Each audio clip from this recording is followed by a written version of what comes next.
રાજ્યમાં આજથી 5 દિવસ માટે કાળઝાળ ગરમીની આગાહી હવામાન વિભાગે કરી છે। ગઈકાલે 7 થી વધુ શહેરમાં ગરમીનો પારો 41 ડિગ્રીથી વધુ રહ્યો।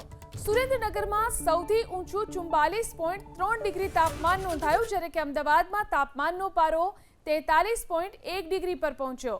રાજકોટ અને ગાંધીનગરમાં તાપમાનનો પારો 42.8 ડિગ્રી પર પહોંચ્યો, તો અમરેલીમાં 42.7 ડિગ્રી, ડીસામાં 41.8 ડિગ્રી, વડોદરામાં 41.6 ડિગ્રી તાપમાન નોંધાયું।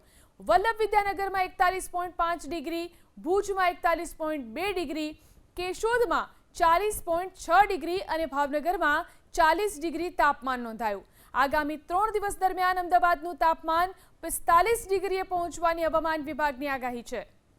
રાજકોટ અને ગાંધીનગરમાં તાપમાનનો પારો 42.8 ડિગ્રી પર પહોંચ્યો, તો અમરેલીમાં 42.7 ડિગ્રી, ડીસામાં 41.8 ડિગ્રી, વડોદરામાં 41.6 ડિગ્રી તાપમાન નોંધાયું।